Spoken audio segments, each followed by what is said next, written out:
ولا تلبسوا الحق بالباطل وتكتموا الحق وأنتم تعلمون.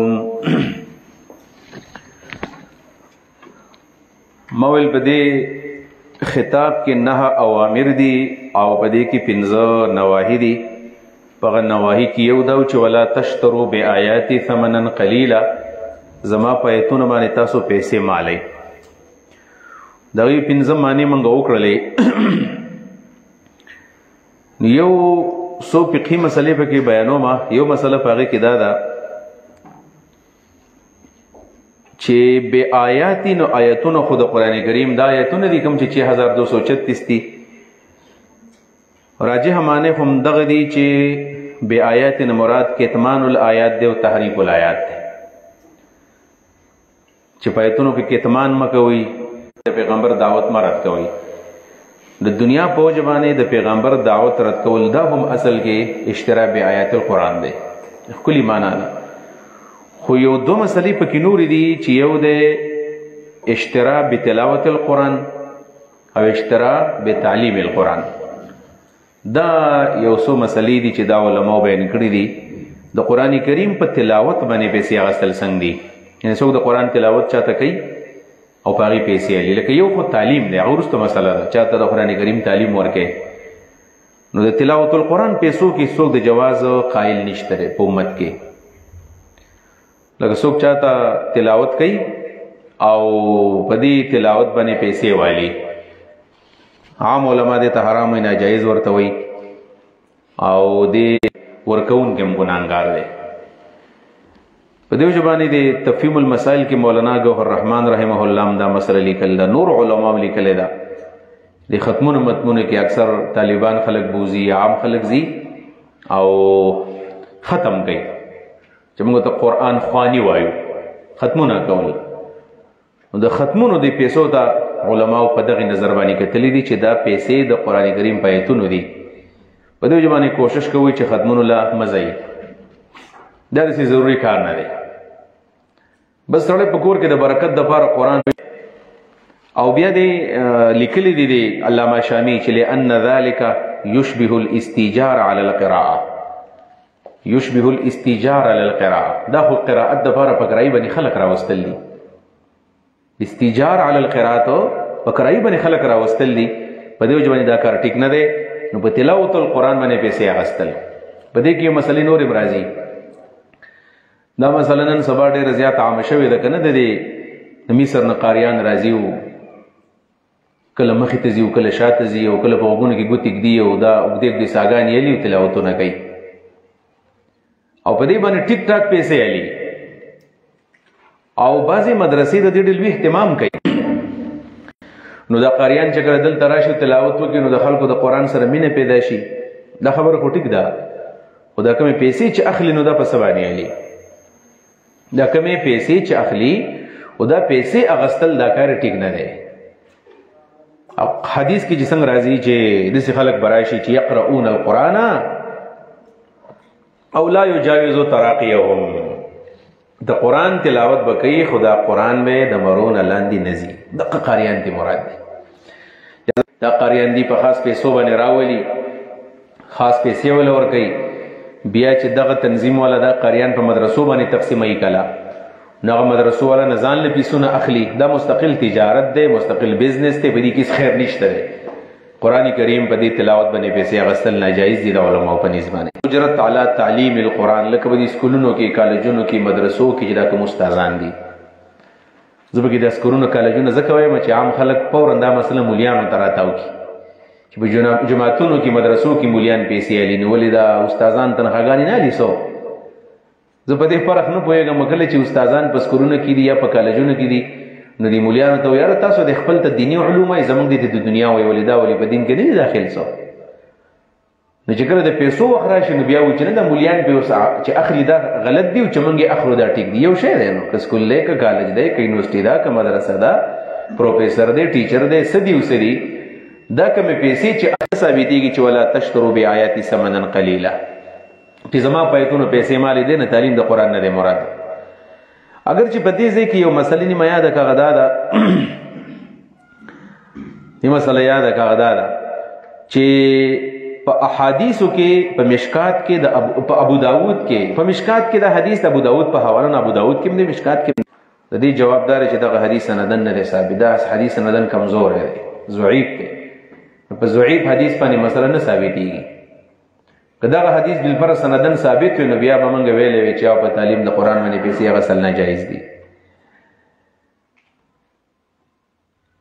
او نو په امامت باندې او په تعلیم د قرآن کې پیسې ناجایز وي نو بیا حضرت عمر خلیفه راشد دی او د حضرت عمر په باره کې رسول الله مبارک فرمایي کنا چې اقتدوا بالذین بعدی ابي بکر و عمر زمانه پس د ابوبکر او عمر اومنئ نو حضرت عمر فاروق رضی الله تعالی عنہ په زمانه کې د ټول خبرې کې موږ شاته وګنا غي حدیث پر دی کنه چې حدیث کې راځي رسول الله مبارک فرمایي ان احق ما اخذتم عليه اجرا كتاب الله ان احق ما اخذتم به اجرا كتاب الله در بخاری حدیث دی پر ټول نه خولي پیسې او پاکي پیسې هغه د چې دا د الله د کتاب په تعلیم باندې واغستې شي ان مشهور واقعه د نبی له سلام ناس یې جنې را لاله رسول الله ته وی چې انی وهبت نفسي الیک ما ځان ته دروغ هو نبی له سلام است خاموش پاتې شو مطلب دا چې زه دغه ځای کې بار لیټ لګیدلې بنک نو رسول الله بنک لگا نو رسول الله صلی الله علیه وسلم ورته ویل چې تودی جنې له په مہر کې څور کې چې توسه نکاح کې مہر کې بوله څور کې دا لټونه بنک لالی نو دا بولې دا غټ لټونه بنک داینا دا ډېر بیجرا کوي نو قبل ولګي نو بیا وکړ کوي رسول الله صلی الله علیه وسلم ورته ویلو چې ته بولا په مہر کې څور کې نو هغه ورته ویل چې زبول په مہر کې د خپل لنګ ورکم لنګ یې چولې ولنګ ولدا بولا ورکم نبی له سلام وتویل چې کته ول ویل پرز د خپل لنګ ورکه نیمه بینو نه دې په کار راځي نستا په کار راځي لہذا په لنګ باندې کومه کاوه لنګ دا کار ټیک نه دی ولال شو پکور کې سو ګورا التمس ولو کانا خاتما من حدید لال شا پکور کې سګوتمه مند پیدا کړه اوس پنه ګوتمه دې پیدا کړه هغه راوړو دا بوله ورکه کو نکاح بدلې په وته لکه خلک پسرو چاندي باندې کوي کنه هغه چې کله لاړو کور ته واپس راغی د الله رسول د اوس پنه ګوتمه را سره نشته اوس منه ګوتمه را سره نشته نو ول څنګه د پنی کا باندې نه درکمه چې اوس پنه ګوتمه نشته سره نشي کولای سپین نشي کولای پیسې د سنشته نو څنګه وسنی کاږي نبی له سلام او قرآن ته یاد ده ویاو وکم سورۃ کذا و سورۃ کذا پلانې سورۃ راته یاد دي نبی له سلام ورته اذهب فقد زوجتكها بما معك من القرآن اذهب فقد زوجتكها بما معك من القرآن زلال شا او دا جنی می په نکاح در کړه په سبب د دې باندې چې ته به دې خزه تر قرآن زده دا کوم ایتونه چې تا یاد دي دا به دې خزه ته زده کې دا به دې خزه ته زده کې نو د دې په عوض کې تعالی ما خزه در کړه نو دې معلومه شولا چې په تعلیم د قرآن باندې سړی واده کولای شي په تعلیم د قرآن باندې خزه ته مہر سړی ور کولای شي په تعلیم د قرآن باندې په امامت باندې پیسې اغستل دا جائز کار دی ټیک کار دی قرآن حدیث کې راغلی دی دوی مدار چې نبی رسول الله په صحابي له واده وکړو درې مدار چې حضرت عمر په خپل دور خلافت کې علما او وظایف تنخواګانی مقرر کړي وي او عقلی دلیل امدار بالفرض کې چرته په تعلیم د قرآن باندې پیسې اغستل بن شي په امامت باندې پیسې اغستل بن شي نو بیا به دین به معطل شي ستر بیا و پنځه وخت منځونه به څوک چاله څنګه کوي نکاحونه تړل دي وکي جنازې کول دي نو قرآن د تعلیم غم کول دي ټولې خبرې داسې دي نو چې رسول الله اجازه ورکړو نو زما د خبرې غرض دا دی چې ولا تشترو بآیات دا معنا ټیک نه ده چې ولا تشترو بتعلیم آیاتی ولې نه ټیکو ماده د دلیل وایو چې ځکه په تعلیم د قرآن باندې پیسې اغستل داغي ساونن لا ياخذ على اذانه اجرا اذان بارک واتخذ مؤذنا لا ياخذ باذانه اجرا جمعات لردسي مؤذن غم وږي چې هغه په اذان باندې د خلکو نه تنخوا منخوا نه علي په دې وجه علماء دا لیکلي دي چې اذان چې دینو په اذان باندې وسوک تنخواګانی نه علي ولی ځکه چې اذان کول چې دی نو دا خو آسان کار دی امامت کول بیا چې کم سړی په سنت باندې پويږي او بیا ثم اقدمهم هجرتن بیا چې کم سړی هجرت کړی دی هغه سړی به مخکې کې داغي مسله ده نو هر سړی به امامت نه کوي خو اذان خو هر سړی ویلی شي اذان خو هر سړی ویلی شي نو دا یو مسله به کې فقهي مسله ده په کومو حدیثو کې چې راغلي دي چې ناجایز او هغه سندن ضعیف دي دا مسله شو ولا تشتروا بآیاتی ثمنا قلیلا، ما اخلی زما چې په تورات کې او په انجیل کې د رسول الله مبارک صلی الله علیه وسلم سبازي صفات راغلي، لکه د نبی علیہ السلام د سترګو صفت راغلي چې اکحل العینین به سترګې به رنځړونی تورې تورې سترګې به د رسول الله صلی الله علیه وسلم ښایسته سړی. دویم دا چې ویښته به نه نیغي نه به ګونج ګونجي، او دریم نمبر دا چې ربع القامت به درمیانه قد به نه به اوږدي نه به چتي. څلورم نمبر دا دی چې اسمر اللون به اسمر. مولانا مرحوم لیکلی دی چې علما په یهودو کې وو، عربو کې علما نه وو، عربو کې علما نه وو، یهودیان عالمانو، ډېر غټ علما په یهودو کې وو. نو دی یهودیانو سره علم او تعلیم ورسره او د علم په بنیاد باندې یهودیانو په دنیا حکومت کو. بس کله به داسې څه مسله و خلک به د یهودیانو مولیانو پسې تلل، او دا منترې او جادو دا کوډې منترې دي په دې شروع کړل چې چا د دې توړ شو کولی. په دې وجه کله چې رسول الله صلی الله علیه وسلم راغی نو دا مشرکان به تلل او مدینې ته، او په مدینه کې به د یهودیانو د مولیانو تپوسونه کول، دا پیغمبر حق پیغمبر دی، د دې پیغمبر نښې کمې دي. نو دې دوسانو به ورته دروغ ویل، بیا خبره به ورته ګډې وړې کولې، کله به ویل رنګ به زیړی، کله به ویل شین به، کله به ویل تور به، کله به ویل چیت به، کله به ویل دنګ به، سترګې به داسې داسې به. الله ورته ویل کنه چې لا تلبسوا الحق بالباطل، تاسو ولې حق د باطل څخه ګډ وډ بیانوئ؟ سمې خبرې ورته ولې نه کوئ؟ نو دی حق پټ کو، حق دی ښکاره نه کو. نو دی اصل کې دا کتمان یې مو کو، هغه صفتونه یې پټ کړل، تحریف یې وکړو. ویل دا پیغمبر به مطلب سپین رنګ به وي، غنم رنګ به یې پټ کو. دا هغه مسلې وي. یا هغه مشهوره واقع ده که نه چې رسول الله صلی الله علیه وسلم د خیبر کې چې هغه چا زنا کړې وه، یهودیانو نبي علیه السلام نه راغله، ویل ته موږ له فیصله وکړه. نبي علیه السلام ورته ستاسو په تورات کې څه حکم دی؟ نو دوی ورته دروغ وویل، هغه ابن سوریا چې ورته دروغ وویل، زموږ تورات کې خو د زناکارو حکم دا دی چې سترګې به وله موږ به وله ایسي وکړو، مخ به وله تور کړو، په خر باندې به یې سور کړو، او په بازار کې د خلکو مخ کې به یې وګرځو. نو دغه ده نو نبي علیه السلام ورته ویل تاسو راوړئ تورات. چې تورات یې وله کله راوړو نو هغوی د تورات په هغې آیت باندې لاس کېښودو. نو عبدالله بن سلام په دې ځای کې ورته ویل چې دا لاس لرې که ته؟ عبدالله بن سلام ته لاس لرې که؟ نبي علیه السلام ورته لرې که لاس؟ چې لاس یې لرې کړو فاذا آیت الرجم تلوح، دا رجم آیت پړقېدو. ویل په تورات کې هم دغه حکم دی چې دا به تاسو سنګساروئ. نو دی ګوره پټ کړي. نو کتمان او تحریف د قصې مفهوم دی. پاتې شو دا خبرې دینه تعلیم د قرآن مراد دی، او مفتی خبرې کوي. عام خلک دغه خبرې ډېرې اوري. ګوره پلانې مفتي صاحب وایي که نه چې دا مولیان ټول حرام خواري دي، دوی په امامتو تنخواګانې اخلي، او دوی په درسونو باندې تنخواګانې اخلي. نو چې حضرت عمر په تنخوا ورکړله نو بل خبره ختمه شوه که نه، بل پیغمبر علیه السلام اجازه ورکړله که نه، نبي علیه السلام اجازه ورکړله. نو دغه خبره کمزوري ده. وَإِيَّايَ فَاتَّقُونِ، خاص زمانه ویریږئ. وَلَا تَلْبِسُوا الْحَقَّ بِالْبَاطِلِ، وَلَا تَلْبِسُوا الْحَقَّ بِالْبَاطِلِ. الباس څه ته وایي؟ الباس جامع اغوستل، لباس چاته اچول. څه مطلب؟ یو معنی دا وکړه ولا تلبسوا الحق، جامع ما اچوئ حق ته بالباطل، د باطل حق ته د باطل جامع ما ور اچوئ. حق دی او د باطل جامع دی ورته واغوستلې. څه مطلب شو؟ حق دی داسې پیش کو چې چا ته حق ښکاره نه شو، ایسته ورته خلکو ته وایو چې دا حق دی خو باطل. دلته مراد د دې نه کې دغه دی دا چې د عربو کم عام خلکو نو دی بدلل په یهودیانو بس، او دی ته به د نبي علیه السلام په باره کې وویل چې دا څنګه پیغمبر دی، نو دی به ورته ګول جواب ورکړو.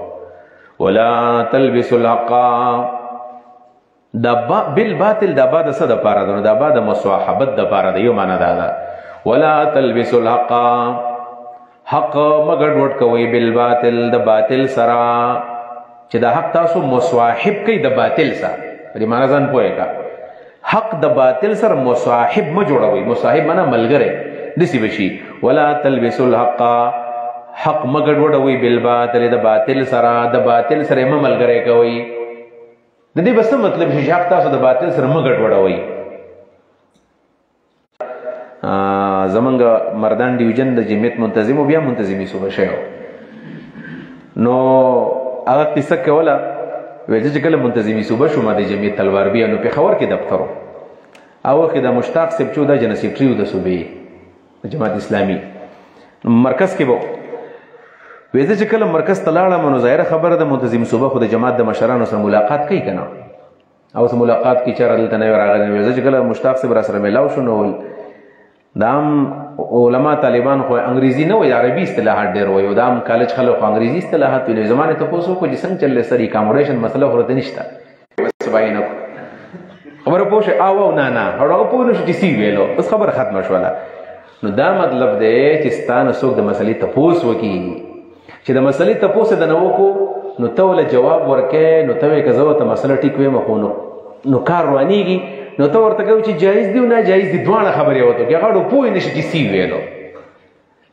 ما ورځي موږ د لایو سیشن کې ما د دې سوالاتو جوابات کول نو د جرابو د مسې خبر رااله جرابو د مسې نو باغی باندې ما ځول چې وکسته پوس کړی د جرابو باندې مسه کېږي نه کېږي نو ما تحقیق شروع کړ ټول علماء خپل ویل نو موږ پکې د سری احتیاط غونې را ویل چې بیخي نری نو ما ته دا خو بیخي کولاو چې مسله چاته بیان کې بیا بهر سړی په جرابو باندې مسه کوي او بیا مسله وته نه معلومه مسله مې سم واضح کوله او تاسو خو دې جواب غواړئ چې دا جایز دی او دا نه جایز دی معلوم کې تحقیق کوو تفصیل پکې بیانو نو دا حق او باطل ګډوډ بیانول دا چې نه هغه په دې پوه شي چې دا ټیک مسله ده او غلطه مسله ده یو دا معنا شو او دویم نمبر معنا دا ده چې بعد سبب د پاره ده به ودی شي ولا تلبسوا الحق حق مګډوډوي بالباطل په سبب د باطل باندې د باطل په سبب باندې یعنی حق دی او ته په باطل باندې ګډوډ کې ټیک ټاک حق مسله ده کې باطل ورنه نه باسي د دوه معنی دي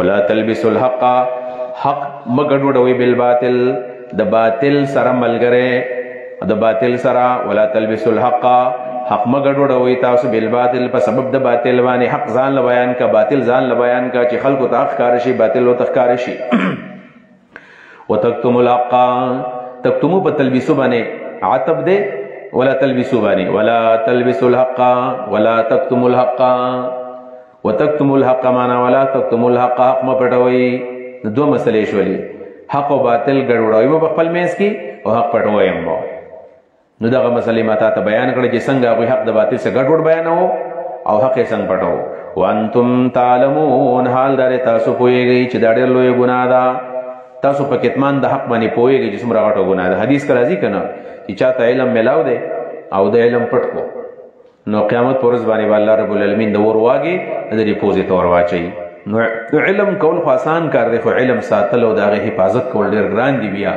چې څنګه به د علم خلکو ته خیر واقيموا الصلاة وآتوا الزكاة واركعوا مع الراكعين واقيموا الصلاة او پابندی کوي د منځ وآتوا الزكاة او زکات ورکوي ورکعوا رکوع کوي مع الراكعين د رکوع کوونکو سره دو عبادتونه ویلو منځ او زکات نو په دې شریعت کې منځ او زکات دي جواب دا دی چې د دې زکات او د منځ نه مراد منځ او زکات نه دی بلکې د صلات مراد بدني عبادت ته او د زکات مراد مالی عبادت ته یعنی بدني عبادتونه هم کوي او مالی عبادتونه هم کوي دا معنا ده او یاد ده صلات او زکات زکو ویلو چې دا ډېر اهم عبادت دي زکات صلات چې کوم دی عماد الدین دی عماد الدین دین ستنده او زکات باندې د اسلام ټول معاشي نظام ولاړ دی دا اهم پیلر دي اهم استنی دي نو اهم ذکر کړل دي دا اهم ذکر کولو مقصد دا نه دی چې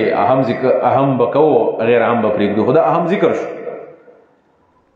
واقیموا الصلاة وآتوا الزکات منظم کوي او زکات امر کوي بدني عبادتونه کوي او مالی عبادتونه کوي ورکعوا مع الراکعين رکوع کوي د رکوع کوونکو سره دې خو یا معنا ده چې د موږ په جواب باندې کوي ورکعوا مع الراکعين دا معنا ده دویم نمبر د دې نه مراد اصل کې انقیاد دی یعنی تاسو د الله تابعدار شئ الراکعين رکوع کوي تاسو د رکوع کوونکو سره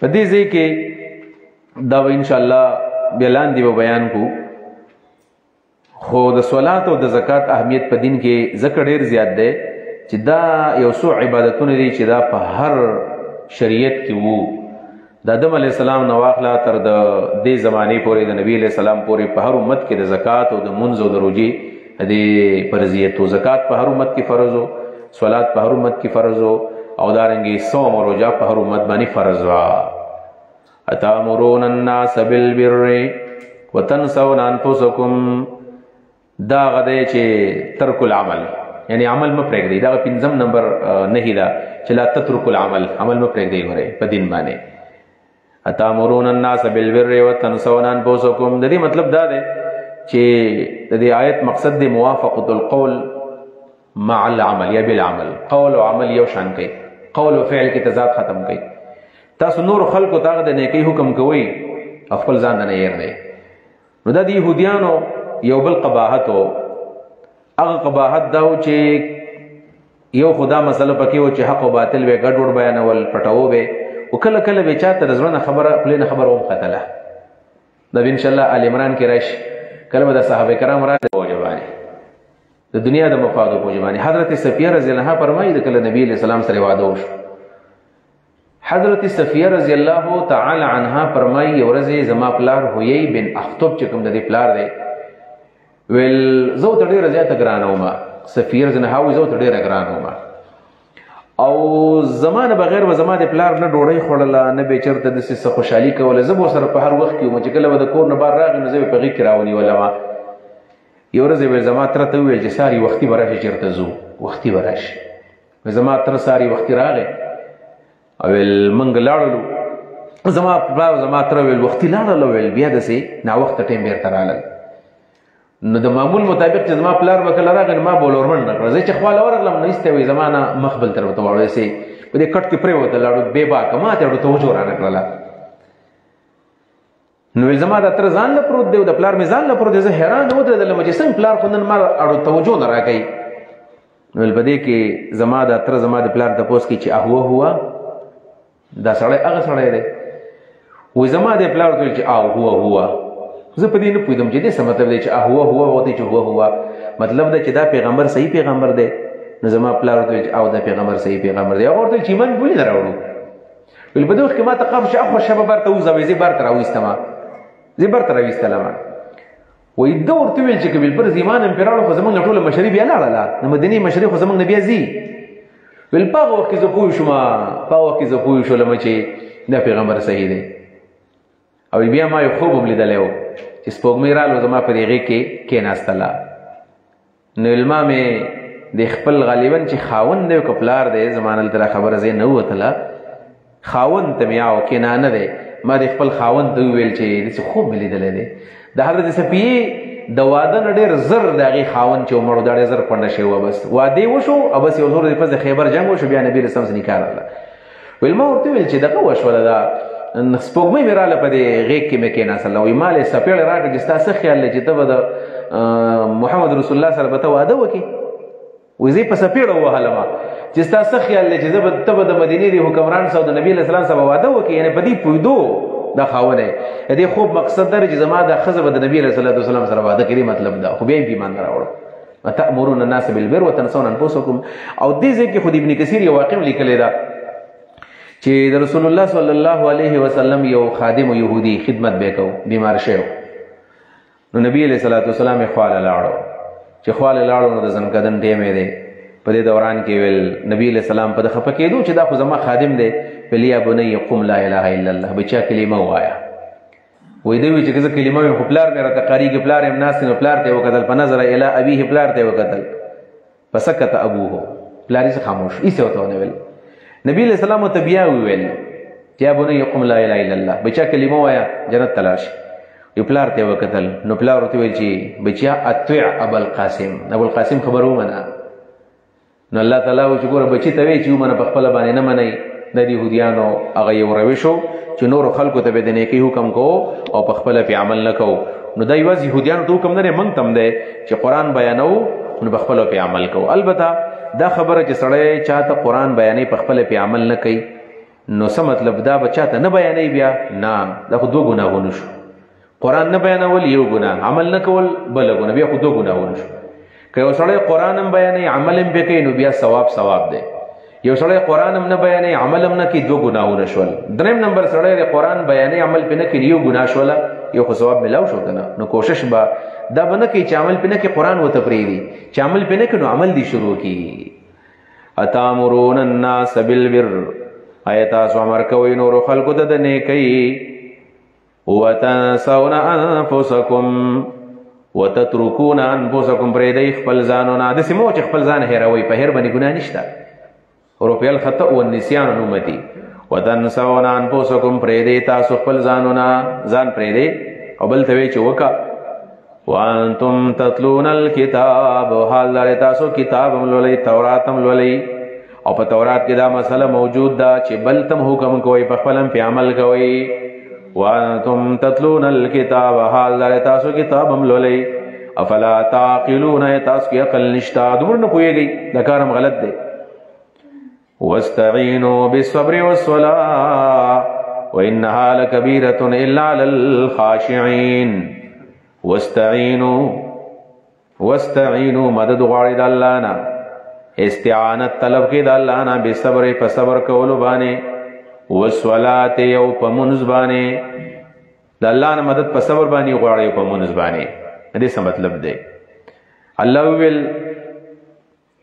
چې صبر او منځ په دې باندې د الله نه مدد غواړئ یعنی چې کله صبر شروع کړئ او تاسو منځ شروع کړئ د صبر او د منځ په وجه باندې به الله تاسو سره دا مدد وکړي چې بیا به تاسو د بدن باندې عمل کول اسانه صبر څه ته ویل کېږي او صلات څه ته ویل کېږي نو صلات باندې هم خبره کړې البته صبر مختصر ونه خبره صبر لپس چې دی کنه صبر دا لغت کې یو شاعر وایي چې الصبر مثل اسمه مر مذاقته دا صبر د صبر ناغسته شوی دی صبر دا یو بوټی دی تریخ دی او دا صبر هم تریخوالی ته ویل کېږي یو صبر هم چې سړی کوي نو دا ډېر تریخ بوټ کول دی ګران کار دی دا د څو کنځل وکړي او ته ورته وایې زه یې سم تا ته نه یم نو دا صبر چې دی دا ډېر تریخ دی تریخ وایي الصبر مثل اسمه مر مذاقته ولكن عواقبه احلى من العسل وایي د صبر د ذایقه د نوم په شان تراوه ترخه خو د دې عاقبت او انجام د شهد او د عسل نوم ډیر زیات خوږ دی او صبر بیا درې قسمه دی یو ته ویل کېږي صبر علی المقدور یو ته وی صبر علی المامور یو ته وی صبر علی المحظور صبر علی المقدور معنی په خپل تقدیر باندې صبر کول چې الله زما د پر سلی کلی بس دا ټیک دی دې ته صبر علی المقدور وی صبر علی المقدور چې الله رماره پر ست تقدیر لیکلی بس ټیک د زما په ایمان دې زما په رضا ده دویم نمبر صبر چې دی علی المامور چې الله د تکم حکم کړي پاغي باندې عمل کې دې صبر علی الطاعات موي او دریم نمبر دې صبر عن المحظور محظور چې کوم شی ممنوع دی دې صبر عن المعاصی هم وي د ګناهونو نه ځان ساتل صبر عن المحظور نو صبر علی المقدور صبر علی المامور صبر عن المحظور د دې یو بل تعبیر باندې خلک دسي وایي صبر عن المعاصي صبر على الطاعات او صبر على المصائب دم د دې یو بل تعبیر د په دې تعبیر باندې هم وایي نو واستعینوا بالصبر نه صبر نه ټول مراد د صبر والو واستعینوا بالصبر په خپل تقدیر باندې راضي شي واستعینوا بالصبر په مامورات باندې عمل وکړي واستعینوا بالصبر د ممنوعات نه ځان وساتئ نو چې دا کله تاسو وکئ نو د دې په وسیله به د الله نه مدد وغواړئ نو چې کله دا کار دی شروع کړه الله به سره تعاون شروع کړي وصلاتي په منځ باندې منځ کوا د الله ته وسیله کوا صبر او منځ الله ته وسیله کړه الله به سره تعاون وکړي دای معنا ده د صبر او د منځ ذکر پکې خصوصي راغلی کې عبادت خو نورم ډیر زیات دي دی ولې خاص کړ خو دا غي وجدا ده چې انسان ته دوه ګناهونه لګي دوه ګناهونه انسان ته لګي یو حب مال ده یو حب جاه و جلال ده ده بیماری ده مستقل دا صبر و منس کول ده روحانی علاجونه دي بیماری ده یو حب مال مال سره خلکو مینه یو حب جاه و جلال ده د مال سره خلکو مینه د خپل شخصیت سره پرسنالټي سره د خلکو محبت جاه و جلال هر سړی د وجود ما سره مال وي او زما د مرتبه وي گاڑی در سره وي ما دی سټیټس وي خلکو دي ما ته ټیټ پاس کوله د دو بیماری دي د دو بیماری انسان تباہ و برباد کوي حب مال چې چا د مال سمینه شي نو دا څه کار کوي دا په دې باندې بیا شراب هم سکي په دې باندې بیا ډمم غړي په دې بیا حرام هم کوي دا ځان له یو مستقل بیماری ده حب جاه و جلال چې چا د ځان سره مینه وي نو تکبر و بده کې راځي الله وی دا دوانه بیماری وسه دی علاج پکار دی. د حب مال علاج کول په صبر باندې کیږي چې مال الله دل درکو نو وای چا سینا په دې کې زچرته په ګناهونو کې پرې نه وزما نو صبر عن المحظور وکا نو د صبر په وجه باندې به د مال بین استا د ذهن نو وزي. او جاه جلال چې د انسان د خپل ځان سره د خپل مرتبه سره مینه ده نو دا غي د لپاره مونږ کا اولې ځکه ته چې مونږ کې په دې مونږ کې وراتندې په دې ځمکه باندې کې نو به مونږ چې په تندې په ځمکه باندې کې ته په چې هغه شخصیت یې ما چې خلک زما د مخ ته سلامونه کې ما الله ته بخاورو کې خودونه په دې وجه باندې وستا د زړه تکبر ختم شي.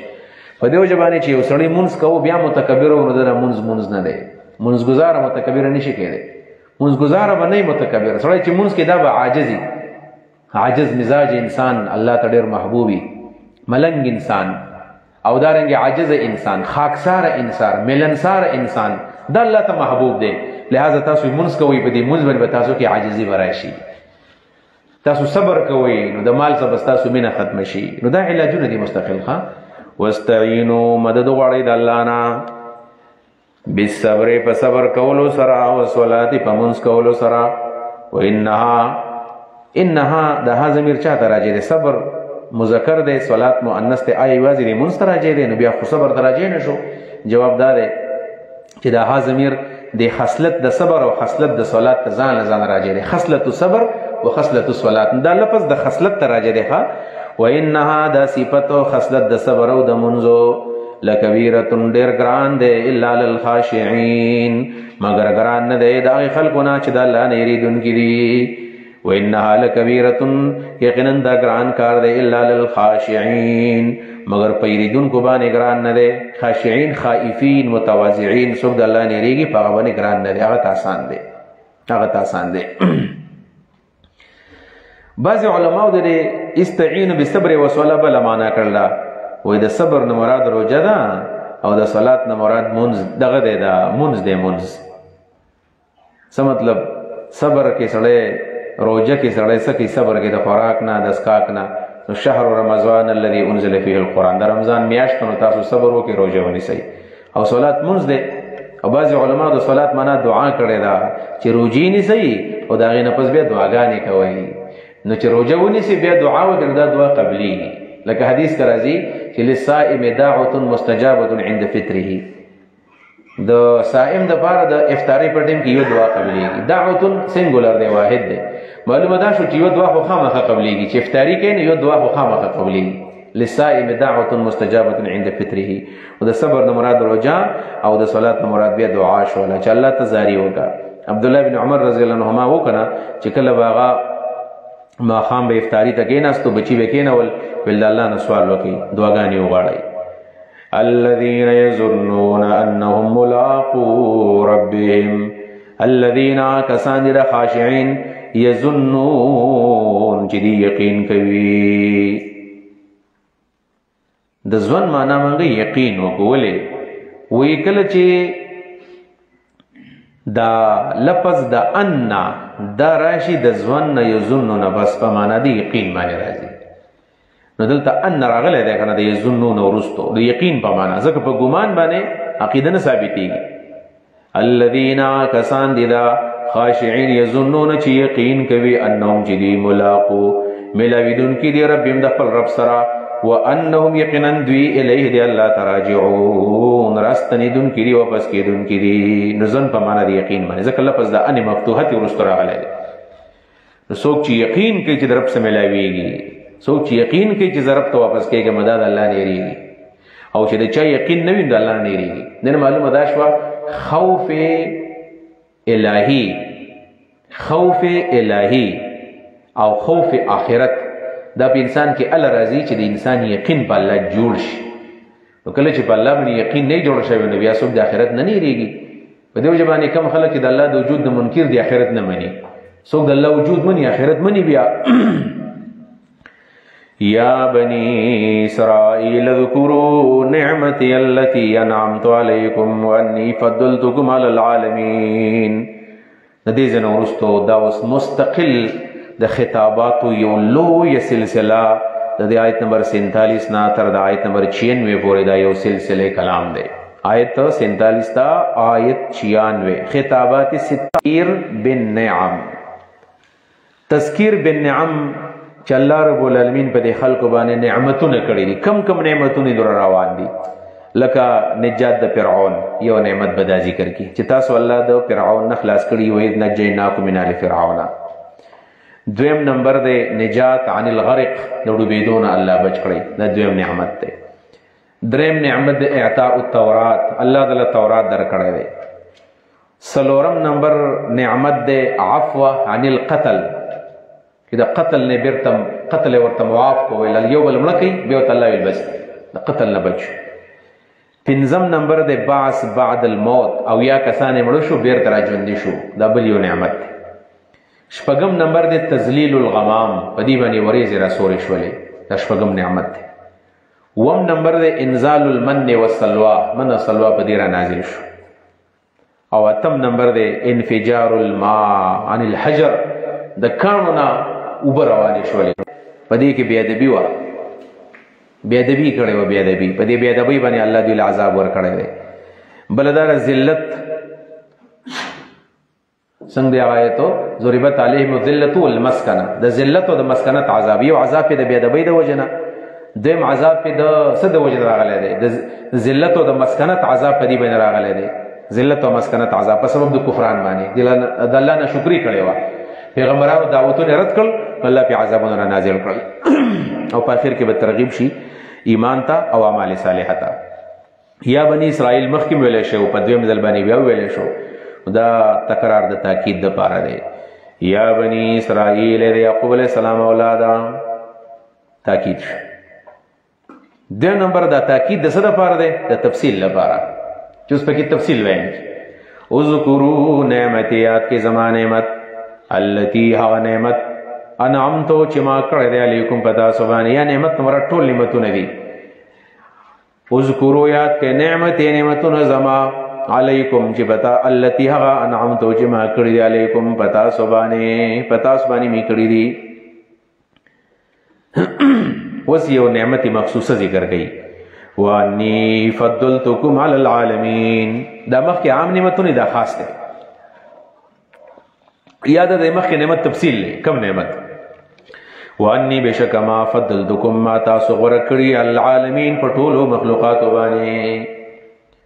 بني اسرائیل په ټولو مخلوقاتو کې غوره امت دی. کله چې کله په دین باندې قایم، بیا چې کله دین پرېښودو، نو الله رب العالمین ته هغه نعمت واغستو او هغه امت محمدي له ورکو، بنو اسماعیل له. عملا الله اخذ په تحویل د قبله باندې، چې قبله بدل شوله، د دې خبرې عملی ثبوت چې ستاسو نه مشري لاړله. معلومیږي چې نه بنو اسماعیل غوره دي، لکه کنتم خیر امة اخرجت للناس تأمرون بالمعروف وتنهون عن المنکر. د بنو اسماعیل په فضیلت کې آیت راغلی دی، او د بنو اسماعیل په فضیلت کې آیت راغلی دی، نو کوم امت غوره دی؟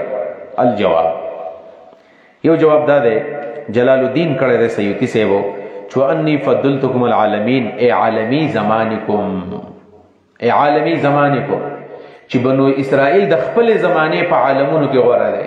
اوس چونکې بني اسماعیل راغله، نو په دې باندې غوره نه دی، په خپل زمانه کې چې څومره عالمونو په هغې باندې دا غوره، په وروستو زمانه باندې غوره نه دی. دا شو.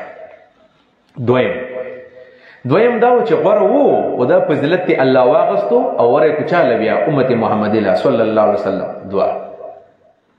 دریم نمبر دا چې دا جزئی فضیلت دی، وسم دی، خدا فضیلت جزئی دی، ختم شوی نه دی، جزئی فضیلت دی. جزئی فضیلت څه ته وایي؟ هغه دا ده چې غوره بنو اسماعیل دي په دلیل د کنتم خیر امة باندې، کنتم خیر امة اخرجت للناس تأمرون بالمعروف وتنهون عن المنکر. خدا فضیلت جزئی چې دی، خدا په کثرت الانبیاء باندې دی. زمونږ په بنو اسماعیل کې یو پیغمبر راغلی رسول الله صلی الله علیه وسلم، او په بنو اسرائیل کې 1,00,000 پیغمبران راغلي دي. دا جزئی فضیلت دی، او جزئی فضیلت شته. لکه موږ وایو چې غوره پیغمبر محمد رسول الله صلی الله علیه وسلم دی، امام الانبیاء دی. او تاسو ته خدا معلومه ده چې مشبہ غوره ای که مشبہ به غوره ای؟ مشبہ به. او موږ ته درود وایو اللهم صل علی محمد وعلى ال محمد كما صليت على ابراهيم، اللهم بارك على محمد وعلى ال محمد كما باركت على ابراهيم. اوس ګوره ورته چې په دغه ځای کې مشبہ به ابراهیم علیه السلام دی، نو سوال لدی چې مشبه به اقوا وي دینه معلومه ده شو چې ابراهیم علیه السلام غوړه دی وای دا جزئی فضیلت دی کنه بس جزئی فضیلت الله پیغمبر لور کړی حنیف سے بلته خبره کوله ول ګوره صحابي غوړه دی بغیر صحابي باندې کنه صحابي غوړه دی په چا باندې غیر صحابي ته هم جزئی فضیلت حاصل لې په صحابي باندې هغه څنګه غیر صحابي ته په صحابي سم جزئی فضیلت حاصل لې هغه دا چې رسول الله صلی الله علیه وسلم صحابه ته ویلو ول انتم اصحابي وهم اخواني تاسو زما صحابه چا چې زولي دلما او چا چې نیم لیدل ورسته باندې و ایمان راوړي په 2024 او 25 کې هغه زما ورونه دي نو ما ته ورونه ویل هغه ته صحابه ویل ملګری ویل نو دلته کې زمنګ په غیر د غیر صحابي په صحابي باندې جزئی فضیلت راغی او دا جزئی فضیلت مستلزم نه دی کلی فضیلت ته ګوره هدایت ته جزئی فضیلت مستلزم نه دی کلی فضیلت ته دا مطلب نه دی چې جزئی فضیلت راغی نو د هر سنه غوړواله راغی وانی فضلتکم علی العالمین ما دل غوړواله درکړه دې په ټولو مخلوقات باندې په خپل زمانہ کې واتقوا یوما لا تجزی نفس عن نفس شیئا واتقوا دې توس تخویف پروي واتقوا ځان بچ کې یوما د عذاب د ورځې یوما معنا عذاب یوم واتقوا ځان بچ کې یوما د عذاب د ورځې لا تجزی نفس عن نفس شیئا دا جمله صفت د نکره واقع کیږي کنه دا لا جزئی به صفت شي ځان بچ کئ دا عذاب د ورځې لا تجزی د سورز دا لا تجزی نفس عن نفس شیئا چې پکار بن راضی نفس یو نیک عمل انسان عن نفس د بد عمل انسان شیئا په هیڅ شي کې حاصل معنا اورا لا تجزی چې پکار بن راضی نفس یو نیک عمل انسان عن نفس د بد عمل انسان شیئا په حصہ کې یو نیک عمل انسان با د بد عمل انسان په حصہ کې هم په خیر ناراضي دا اول نفس نفس محسنه مراد ده د دویم نفس نه نفسي مسیئه مراد ده دا اول نفس نه هغه نفس مراد چې غیر مجرم ده او د دویم نفس نه مراد مجرم ده د دې لا تجزی او سو معنی دونه دا یاد کړه اول لا تجزی راغله ده په معنا د لا تکفی لا تجزی په معنا د لا تکفی نو څه معنا ده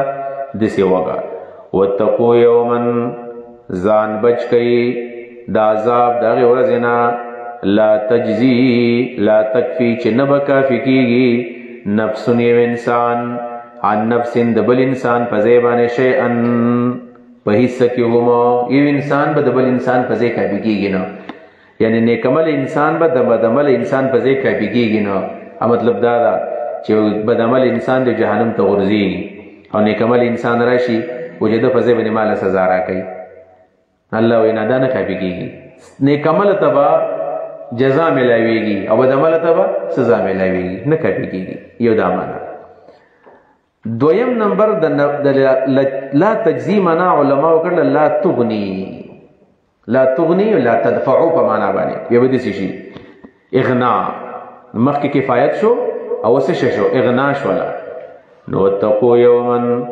ځان بچ کئ دا ورځینا لا تجزی نفس عن نفس شیئا لا تجزی چې نبشي د پکوله نفس نه کمل انسان عن نفس د بدمل انسان نا شیئا هیڅ قسم سو هیڅ بتن شي د پکوله عذاب په دې باندې عذاب مذهب راځي د پکوله نشي د بل معنا شو نو لا تکفی لا تغنی لا تکفی او لا تغنی په معنا باندې شو لا دغه مطلب دی موږ حاصل معنا کو چې په کار باندې راځي ولا يقبل منها شفاعه لا تجزي نفس عن نفس دا معنا شو لا چې یو د سنشي کېده چې سړی جهنم ته ځي او بل سړی راشي او دا چې دا خدمه پلار دی نو زما استاد شیخ الحدیث ته زمونږه او د سوک الله تعالی در جهنم نه راوباسه او د په ځای بده جهنم ته لاړ شم الله ولا تکفی هذا د سنشي کېده او یا لا تغنی دا معنا وکړل چې دا انسان او چې الله تعالی دا زما استاد دی پلار مې دی او دا جهنم نه راوباسه نو د دې شاګرد د دې زوی دا پلار نه څه لري کولای نشي عذاب تل لري کولای نشي دویم ولا يقبل منها شفاعه نبشي قبل دې من هاد دې نفسنا شفاعت سفارش زمين ها چا درجه ده دا منها مجرم ته راځي د غیر مجرم ته. ګوره خبره کې دا تعین د ضمیر ګوره ډېر ګران دي. ها ګوره ولا يقبل منها دا ها ضمیر نفسونه دوه راځي دي مخکې. لا تجزي نفس یو دا دی عن نفس کې بل نفس دی. نو دا منها کم نفس ته راځي دی. دا اول نفس د مراد نفس محسن دی، د دویم نفس د مراد نفس مسیء دی. نو تاسو وایي دا ولا يقبل منها به کم نفس ته راځي شي؟ محسن ته. اگر چې بظاهر کې خلک د راځي کې دي مسیء ته، د مسیء ته نه راځي کېږي دسی وشي. ولا يقبل منها شفاعت نبشي قبل ده منها د دې نیک نفس د طرفنا شفاعت سفارش د بد عمل د پارا د سیمانا وکړه. ولا يقبل نبشي قبل ده منها د دې ښه انسان د طرفنا شفاعت سفارش د بد عمل د پارا د دې کمل نه بد عمل د پارا سفارش هم نه قبليږي، سفارش هم نه قبليږي. اوس ټیک شو. دو درم ولا يؤخذ منها عدل دا ضمیر د نفسي محسن درجه دی. ولا يؤخذ نبشي اغسته منها نبشي قبل ده منها د نفس نا کم چې نیک دی عدل سجرمانا او سبدلا دسم نشي کېره چې دا نیک وای چې زبدل د دې څخه خیر رس جرمانه بدر کم دا سړی را پرېږ دی. البته په دې کې دا ها ضمیرو د نفسي مسیء ته هم راځي کې دی شي په بل تفسیر باندې چې ولا يؤخذ نبشي اغسته کېده منها د دې مجرم نفس نا عدل سبدلا او سفیدیا چې سفیدیا می دې ډکه کی لکه سړی روزه نشي نیوي کنه بیمار دی روزه نشي نیوي ناغه ته روزه منی سره دې پځې فدیه ورکا نو الته بده سي نشي کېده چې دا د خپل عمل په ځوانه فدیه ډکه کی. ولا هم ينصرون نبدي مدد کېدې شي ولا هم نبدوي ينصرون مدد به کېږي. سلور قسم خبري وشولې د قیامت ورځ د سی بیان شو الله چې د سی ورځ دا یو انسان د بل پکارم ناراضي. دویم الته کې سفارش هم نه کیږي. دریم الته کې جرمانم نشي ډکې د سفارش نه دغه څورته وي رشوت نه چلیږي. سلورم مدد هم نه کیږي ځکه جیل ډېر خطرناک جیل دی. وای ګوره د دې مثال څه دی په دنیا یو د دنیا جیل دی یو د آخرت جیل دی. دا د آخرت جیل دی. د آخرت په جیل کې دا سلور واړه سيزونه نه چلیږي. د دنیا په جیل کې دا سلور سيزونه چلیږي. اول دا وی ګوره چې الله فرمایي لا تجزي نفس عن نفس شيئا. یو کس به دبل په ځای نه کاپي کیږي. په دنیا کې د سکیږي.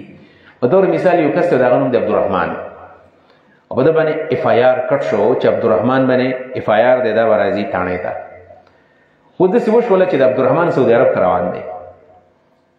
نو خلک کوی چې کدالت دی جیل دلاړو نو ویزه خرابېږي نو په کلی کې بل عبدالرحمن پیدا کی وتر د بځای لاړ شي چا ته پته ونه لګي هغه جیل دلاړ شي.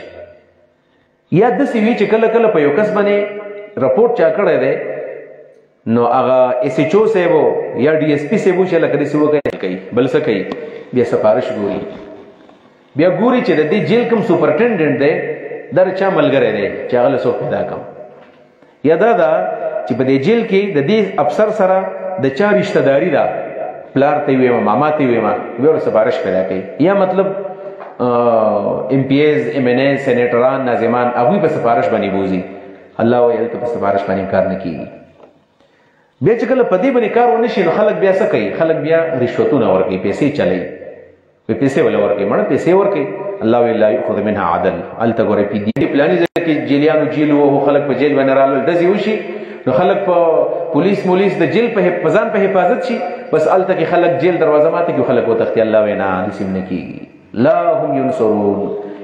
در دې آیت مقصد شو. په دې ځکه یو خبره صرف کومه لا يؤخذ منها شفاعه لا يؤخذ منها شفاعه وی سفارش با نه قبليږي.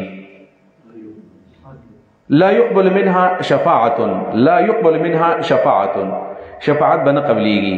حالن کې شفاعت هو قران کریم کې راغلي دي چې قبليږي.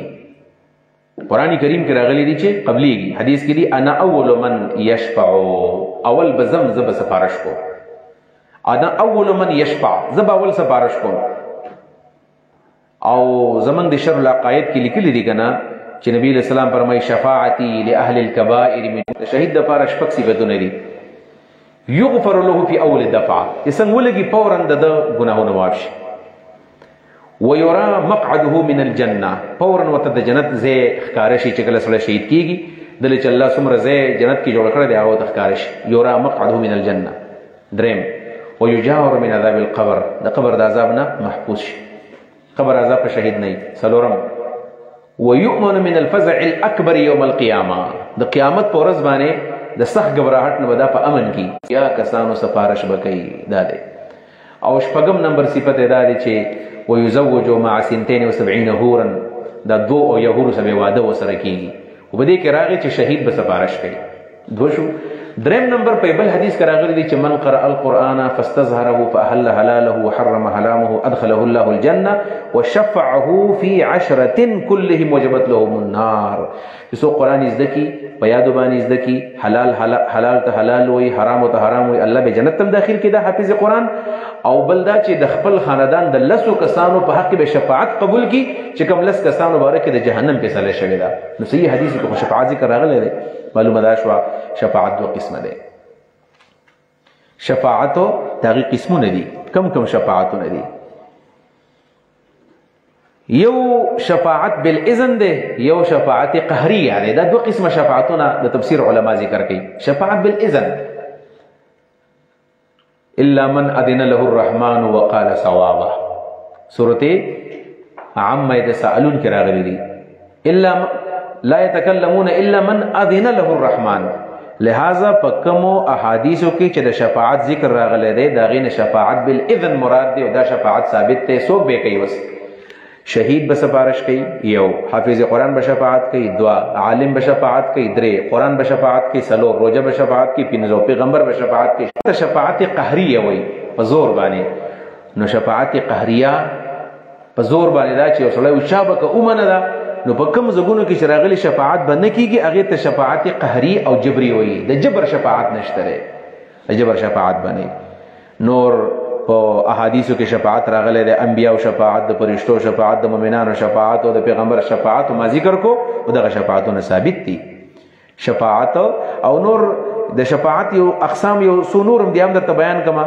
لکه یو خو دا من شفاعت بیان کو شفاعت بالاذن، دا خو ثابت شو. یو ته شفاعت قهریه وای لکه د زور، بل شفاعت وجاهه. سره کله کله د چا د مخ نه شرمېږي، دته شفاعت وجاهه وای، د چا د مخ نه، د چا په مخ به الله تعالی کله کله سکی. لکه د نبی علیہ السلام مخ نه ودا، د نبی علیہ السلام د مخ په خاطر باندې الله تعالی د امتیانو بخ. او شفاعت د محبت هم نه، کله کله د چا څوک خوخي چې ول مخامخ راشي دا خبر ومني. نو د دې شفاعت نه شفاعت قهریه مراد ده. ولا يؤخذ من عدل، نبشی اغسته د دې نفس نه عدل. په دې ځای کې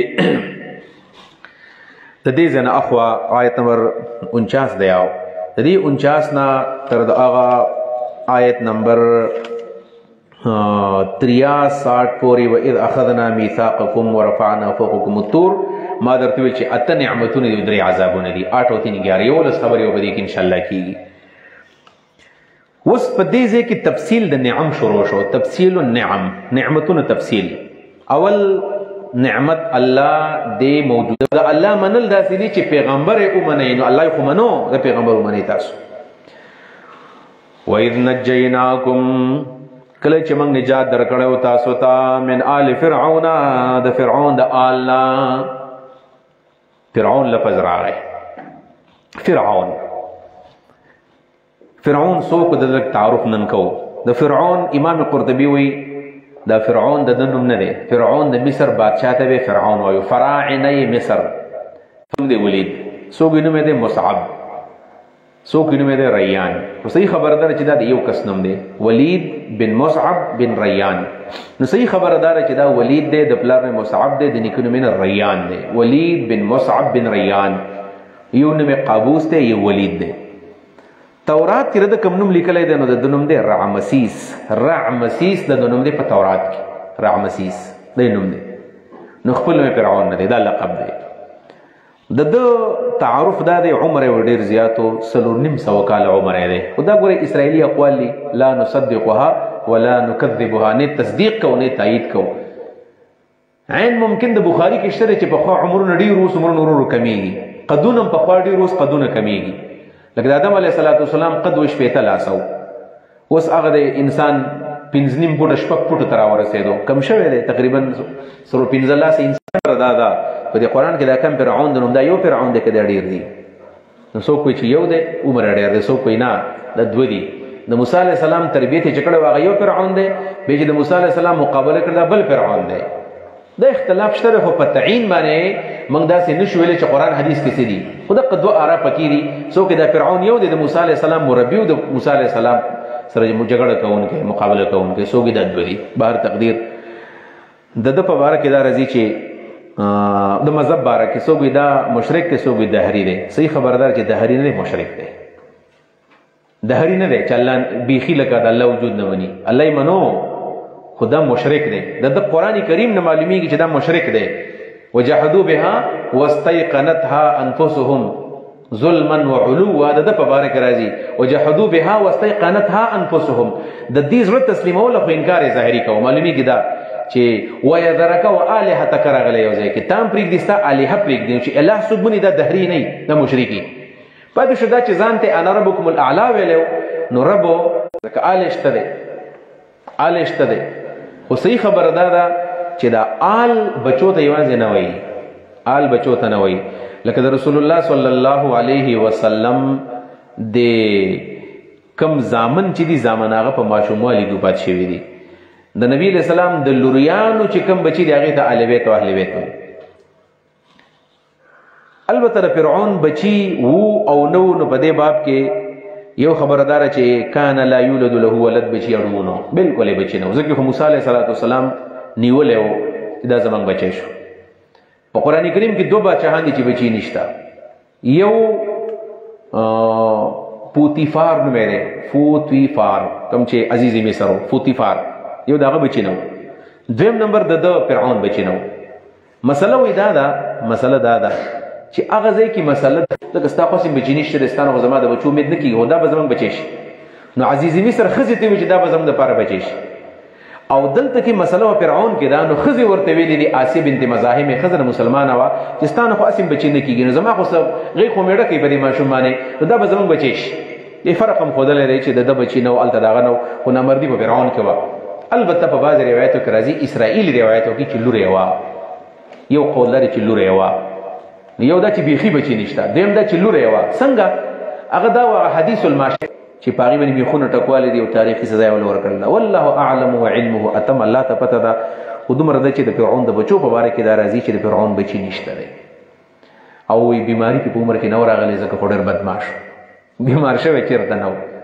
په دې 9.5 سوه کاله کې د سر دړ پې نه دی راغلی د ملا دړ پې نه و راغلی واقعه ده نو د واقع حاصل ویمه فرعون د مصر بادشاه دی د مصر بادشاه د مصر بادشاه دی او د مصر بادشاهانو ته به فرعون وایو په دې وجه باندې شاهان د مصر مشهور دي په فراعنه مصر باندې سیدنا موسی علیه السلام بنی اسرائیلی دی او دا هم د لاوی بن یعقوب په نسل کې دی موسی بن عمران بن قاهس بن لاوی بن یعقوب دا بالکل نږدې دی موسی د پلار عمران نوم دی د عمران د پلار قاهس نوم دی د قاهس السلام د هغې نه پس لاوي قاهس عمران دا خو ډېر ښه خلکو خو د دې بچو مسلسل د دین دوری اختیار کړه الله پې عذاب راوستو غلامان یې وګرځول نو دا قبطیان چې کله د مصر حکمرانان شو نو دی بنو اسرائیل او د هغوی په د رسول الله د بعثت مقصد دی چې دین غالب کی لیظهره علی الدین کله د موسی علیه السلام د بعثت مقصد څه دی د دې دپاره لیخرج العباد من عبادة العباد الى عبادة رب العباد چې د بنو اسرائیل د قوم د فرعون د بدنګۍ نه راوباسي د الله بدنګۍ کې ورکړي د غلامۍ نه نجات ورکړي اوس د غلامۍ نه د نجات دپاره موسی علیه السلام راغلی دی دا زمانه ده چې موسی علیه السلام مجدد الله پیدا کو پیښه څه ده پیښه دا و چې موسی علیه السلام کله پیدا شو هغه مسلې راغلې وې څه مسله راغله نو مسلې واوره یو خبره خدا ده چې دا خبره په بنو اسرائیل کې نسل در نسل مشهوره وه چې زمونږ د غلامۍ دور ختمېدونکی دی لکه موږ هم په یو تمه ناست حساب کې دقه شانې په دې بنو اسرائیل کې دا خبر روانه وه چې که خیر زمونږ د غلامۍ دا دور به ختم شي څنګه به ختم شي زمونږ دا ښځې به پردو کورونو کې خدمتونه هم نه کوي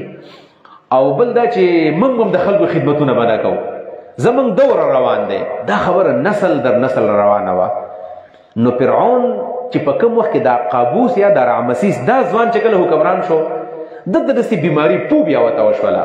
پوبیا دا وه هسې نه چې هغه دور دا نه وي چې داسې مجدد به راځي او د هغه په لاس باندې به دا بنو اسرائیل د غلامۍ نه وځي او د هغې فرعون به حکومت اخلي او د خپل سور نه یېرېدو چې هسې نه زما نه حکومت وانلي.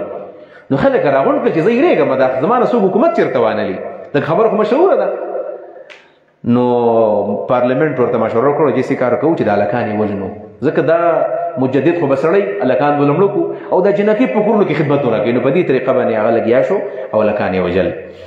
بیا یې ویل چې کله د هلکان داسې په بېدردۍ باندې قتل کړل یو غم ورسره پیدا شو چې که دا هلکان موږ ختمو نو موږ له مشهوره خبره ده چې فرعون خوب ولیدو چې د بنو اسرائیل نه اور راوچت شو او راغې مصر ته او د مصر کورونو ته اور ورننوتو کورونو ټول پاک وسوځول. دا خوب غیر معمولی خوب دی. د دې خو څه مقصد شته. نو د اور نه دی اور دا چې کله په خوب کې وینئ نو دې نه مه یېرېږئ. اور ډېر ښه شی وری. اور په خوب کې بد نه وي.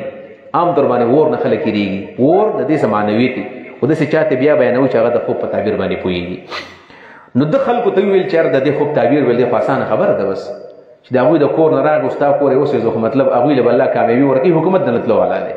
نو دا ویل څه چل وکړه نو ویل دغه شان چل وکړه چې ته خلک مړه کړه. نو موسی علیه السلام د قتل حکم یې وکړو. امام رازي رحمه الله یو دریم تفسیر هم دلته ذکر کړی دی چې کاهنانو او جادوګر ورته ویلي وو چې ستا حکومت روان دی او په دې بنو اسرائیلو کې یو الک را پیدا کېدونکی دی. ولې دا خدمتونه کول نو الله رب العالمین وایي اے بنو اسرائیلو موسی علیه السلام مجدد کامل مې راوستو د هغه په لاس باندې مې فرعون ډوب کو او ستاسو مور پلار میندې خویندې مې د غلامۍ نه راویستلې نو تاسو دومره د الله بندګي نشئ کولی. اوس دې پیغمبر ومنئ که نه. وَإِذْ نَجَّيْنَاكُم مِّنْ آلِ فِرْعَوْنَ کله چې ما تاسو نه نجات درکو د فرعونیانو نه. دلته وایه من آل فرعون د فرعونیانو نه په مضاف او په مضاف الیه کې په ترکیب اضافي کې معظم جز صحیح افضل جز مضافي. خو آل داسې شی دی چې دا قاعده په ځای باندې ماته کړې ده. آل چې کله یو شي ته مضاف شي آل چې مضاف شي نو بیا مضاف الیه غوره نه مضاف غوره نه مضاف الیه غوره بیا په عام ترکیب اضافي کې غوره جز مضاف. په آل فرعون کې غوره جز آل مضاف نه بلکې مضاف الیه دی ځکه دلته کې فرعون کمالي سړی دی فرعون. البته آل څه ته وایي نو آل او اهل کې ځان لغه بیا بحث دی خو د نحوي او دغه بحثونه دی هغه نه کومه خو آل بچو ته ویلی کېږي. البته د آل او اهل منځ کې فرق شته نو او فرق پکې دی. آل چې دی نو دا د اشرافو دپاره استعمالیږي او اهل د اشرافو غیر اشرافو دواړو دپاره استعمالیږي. نو آل خصوصي حسنین کریمین وغیره د اهل بیت. نو دلته سوال راځي چې آل په اشرافو کې استعمالیږي نو فرعون خو شریف نه دی رذیل دی. جواب دا دی چې اشراف دو قسم دي یو اشراف عند الله او اشراف عند الناس. د دنیا د خلکو په ذهن کې باچاهانو چت خلک دی.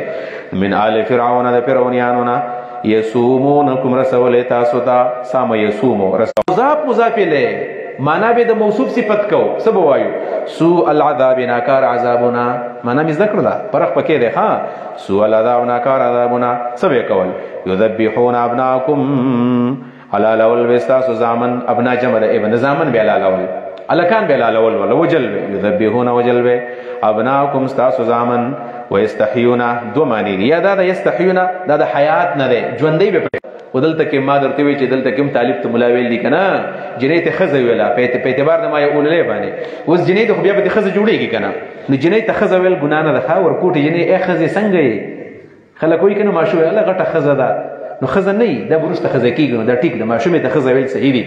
نو یستحیون نساءکم ژوندۍ به پرې خودل استاسو لوریانې نو نساء معنا موږ لوریانې کوو څه مطلب حیا بے عزتی به کولا و استحیون بے عزتی به کولا نساءکم استاسو د خزو د خود به عزتی کولا او د خزو به عزتی خو یاد ده چې دا به په کورونو کې ساتل خدمتونه به کول دا د خزو به عزتی رجل څوک د چا په کور کې خدمتونه کوي او په بد نظر باندې ګوري یو خو د کمزوري د وجه نه چا په کور خدمت ګناه نه ده خو دسی په کور کې خدمت کول تنخانو هغه نوکر کړی ده په سپک نظر ته ګوري د به عزتی ده. او دوی معنا وې دا ده چې د خزو به عزتی به کول هغه دا و چې دی کله ویل چې الکان وجنی نو الکان چې کله مړکل نو بیا دا خبره و چې الکان په موږ ظاهر مړکل خو د خزو په خېټو کې ماشومان دي کدا پیدا شي الله رب العالمین د خپل برګوزي د بندګانو بې عزتي دومره نه برداشت کوله بیا پې فورن عذاب راوستی لهذا غوره خبردار چې موږ معنا وکړو چې ژوندی به پرېښودلې للخدمت د خدمت دپاره په دې وي خدمتونه کول وفي ذلكم بلاء وفي ذلكم یا خو نجات ته راجع دی په دې نجات کې دی او یا دا ده چې دا ذلکم اشاره د ذبح الاولاد ته